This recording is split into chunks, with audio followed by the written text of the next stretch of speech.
we should never forget those who inspire us. As usual, and for the last time on our list, we begin with the Justice League fighting Lex Luthor. As the team destroys his robot, Flash protects himself, Hawkgirl, Jean and Green Lantern from falling parts of the robot, but instead ends up transporting them somewhere completely different. You suppose we got blasted into the past? Nope, the date's right, but look. Seaboard City? Where the heck is that? Jean attempts to contact either Superman or Batman, but just gets bizarre visions in response, which means he now knows how Superman felt during Secret Origins. When the League stops a villain from stealing a violin, they are mistaken as villains themselves by a set of old-fashioned looking superheroes. You chose to break the law.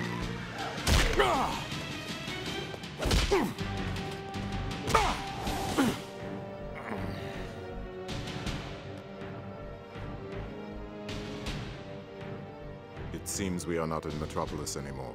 Yeah, I got that. However, the mistaken hostilities are calmed when Flash saves Ray Thompson, the hero's child sidekick, from being crushed. These other heroes invite the League back to their headquarters and introduce themselves as the Justice Guild of America. Justice Guild, roll call. Catman. Black Siren. Green Guardsman. Tom Turbine. The Streak. However, John recognizes them all from comics he read as a kid, something John puts down to a psychic link between worlds. The leader of the guild, Tom Turbine, states that he may have a way to send them home, however it's lacking a power source. The villain from earlier, Music Master, talks to other members of the Injustice Guild, all of whom seem as over the top as himself. They decide upon a competition to pull off the biggest crime to see who will lead them in an even grander scheme.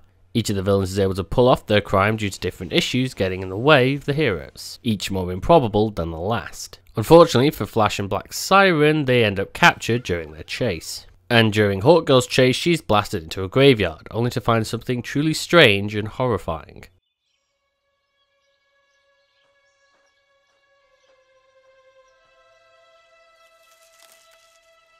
Here lies Scott Mason, the Green Guardsman? No. Hawkgirl informs everyone of what she saw, but John refuses to believe her, flying off with Hawkgirl following him.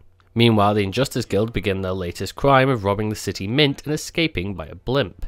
Because early comics were a little silly like that. John, upon seeing the grave, reluctantly accepts the truth and interrogates an ice cream man. What can you tell us about those graves on the hill? Sorry, I've got to finish my route. Can't keep my customers waiting. What customers? I noticed you before. You never stopped. Business has been kind of dead. When's the last time you actually sold any ice cream? Please, no more questions. He might hear you. The Injustice Guild's blimp is brought down by the wings on Flash's masks as the villains are captured and taken to jail. Meanwhile, Hawkgirl and John have been investigating, finding more out-of-place things, like blank books, doors leading to nowhere, a destroyed subway, and finally...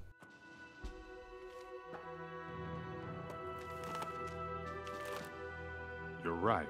And look at the date. 40 years ago. The same date as the last Justice Guild comic.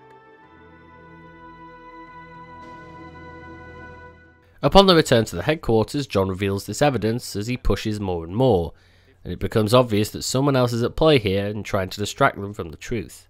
I suggest you ask Ray. Ray? Why would I know anything? Because you are the source.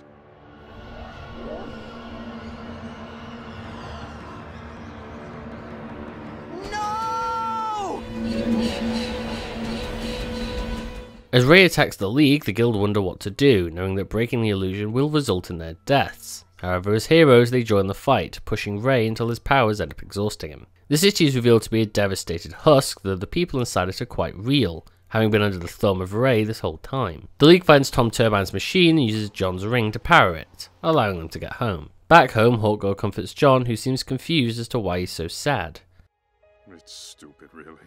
Why should I feel like this? I mean, they weren't even real. They gave their lives for us. That's real enough for me. Ending the episode. Okay, I'll say the one flaw here that I feel that there is, and then I'll just gush for a little bit. They didn't really need the Flash here.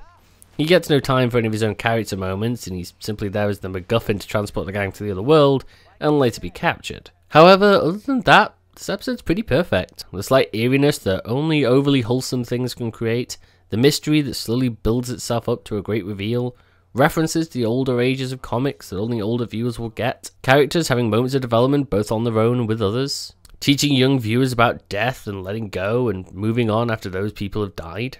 Everything feels like it just works right, and if it wasn't for the top spot just being a little more atmospheric, shall we say, this episode could have easily been number 1. However, legends like this on this list end up at number 2. Hey people, and thanks for watching this video. If you want to see the next one of these a full day before anybody else, you can do that by supporting me on my Patreon page. However, if you're watching this on my Patreon page, then thanks for your support.